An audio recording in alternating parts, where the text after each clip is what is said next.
Hello everybody, welcome to Everest Coaching Institute. Today we will discuss class 12th economics. Chapter name is foreign exchange rate. आज ये chapter को हम शुरू करें. Foreign exchange rate देखते हैं इसको क्या करते हैं. चलो स्टार्ट करते हैं. सबसे पहले बेटा फॉरेन एक्सचेंज रेट आप चैप्टर करोगे तो उसके लिए आपको पहले तो फॉरेन एक्सचेंज क्या होती है, उसका क्या मतलब है, उससे हमें क्या पता चलता है वो आप सीखो. पहले देखो अब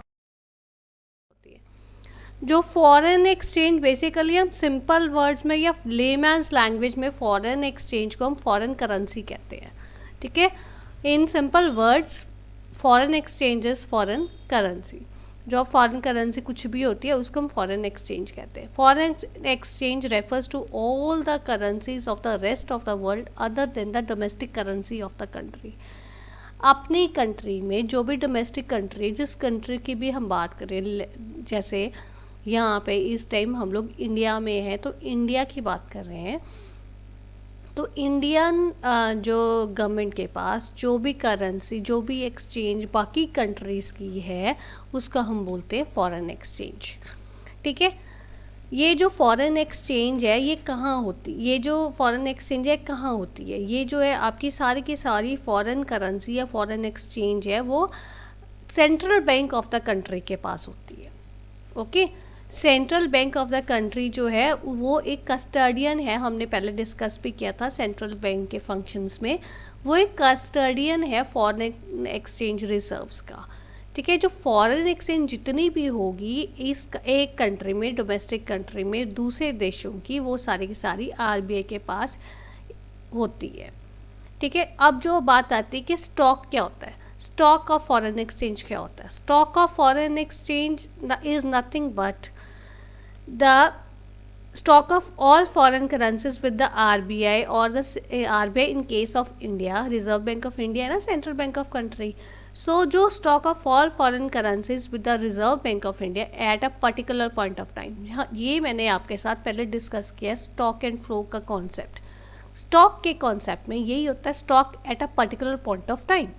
एक पर्टिकुलर पॉइंट ऑफ टाइम में जो central bank of any country या इन इंडिया के केस में रिजर्व बैंक ऑफ इंडिया के पास जो फॉरेन एक्सचेंज या फॉरेन करेंसीज का जो स्टॉक एक पॉइंट के ऊपर होता है उसको हम बोलते हैं स्टॉक ऑफ फॉरेन एक्सचेंज. ठीक है, अब जो एक बेटा सेंट्रल स्टैंडर्ड एक प्रैक्टिस है ऑल ओवर वर्ल्ड, वो क्या है कि जो स्टॉक, जितना भी स्टॉक फॉरेन एक्सचेंज का है वो उसको यूएस डॉलर्स के टर्म्स में उसको हम वो कन्वर्ट करके अपनी करेंसी को यूएस डॉलर्स में हम उसको डिनोट करते हैं.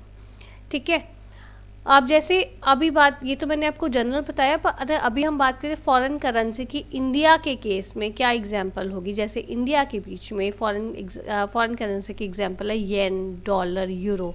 ये सारी जो इंडियन करेंसीज नहीं है, येन, डॉलर, यूरो, इंडियन करेंसीज तो रुपीज़ एंड पैसा है.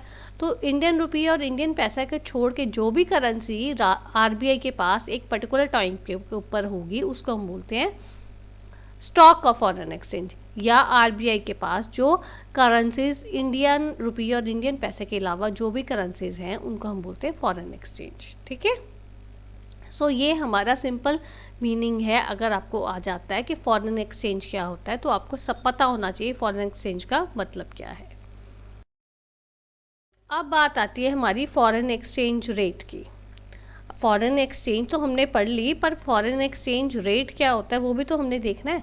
अब वो बात करते हैं. फॉरेन एक्सचेंज रेट का देखो, अगर आपको एमसीक्यू में या ऑब्जेक्टिव टाइप क्वेश्चन में आ जाए another name of foreign exchange, तो वो उसका अनदर नेम क्या है, फॉरेक्स रेट. फॉरेन एक्सचेंज का रेट क्या है, फॉरेक्स रेट. फॉरेक्स एक्सचेंज को हम फॉरेक्स भी बोलते हैं. तो फॉरेन एक्सचेंज रेट को हम क्या बोलते हैं, फॉरेक्स रेट. ठीक है, अब फॉरेक्स रेट क्या होता है, वो बेसिकली एक एक्सचेंज रेट है between two currencies is the rate at which one currency will be exchange for another. Foreign exchange rate basically वो दो करेंसीज के बीच में ही होगा ना. दो करेंसीज के बीच में क्या करेंसी का रेट, कौन सा रेट होता है जिसके बीच में जिस रेट में एक करेंसी दूसरी करेंसी में एक्सचेंज हम कर सकते हैं, उसको हम कहते हैं foreign exchange rate, for example जैसे मैं आपको चलो पहले मैं आपको समझा देती हूँ, फिर मैं आपको एग्जांपल देती हूँ इसकी। फॉरेक्स रेट या फॉरेन एक्सचेंज रेट को हम जो है value of one countries currency in terms of another currency भी कहते हैं। अगर मान लो हमने इंडियन रुपी को डॉलर्स में कन्वर्ट करना है, डॉलर्स में हमने डिनोट करना है, डॉलर्स के साथ उसको रेशो स्पेसिफाई करनी है, उसको कन्वर्ट करना है, उसकी वैल्यू को हमने देखना है, तो उसको हम फॉरेक्स रेट बोलते हैं। Forex rate is a trading of one currency for another. Forex rate क्या होता है? बेसिकली वो ट्रेडिंग है एक करेंसी के दूसरी करेंसी के साथ। अब ये बेसिकली फॉरेक्स रेट या foreign exchange rate expresses the ratio of exchange between the currencies of two countries. Two countries की करेंसीज के बीच में क्या रेशियो है उसको डिनोट करते हैं।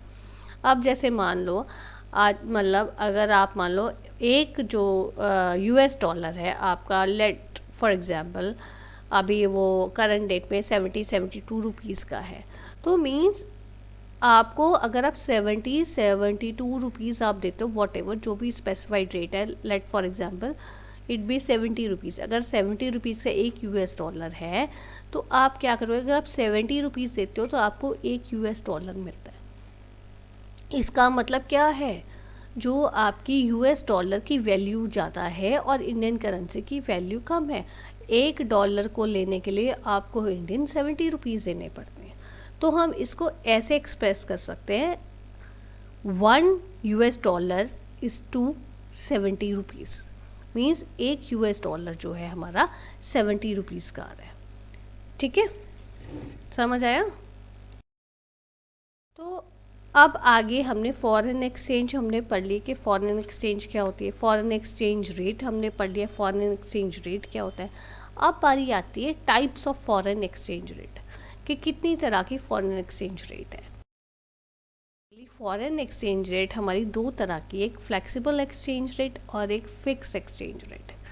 ठीक है, फॉरेन एक्सचेंज रेट हमारी 2 टाइप्स की होती है। अगर आपको क्वेश्चन आ जाता है, MCQs में भी आ सकता है, ये शॉर्ट टर्म मतलब 1 वर्ड क्वेश्चन भी, मतलब 1 मार्क क्वेश्चन आपको आ सकता है कि फॉरेन एक्सचेंज की कितनी, फॉरेन एक्सचेंज रेट की कितनी टाइप्स है। तो आपको पता होना चाहिए वो 2 टाइप्स है, flexible exchange rate and foreign fix exchange rate. ठीक है, so beta, this is all about today's video. If you find any difficulty, you are most welcome to give your feedback in the comment box. Thanks for watching.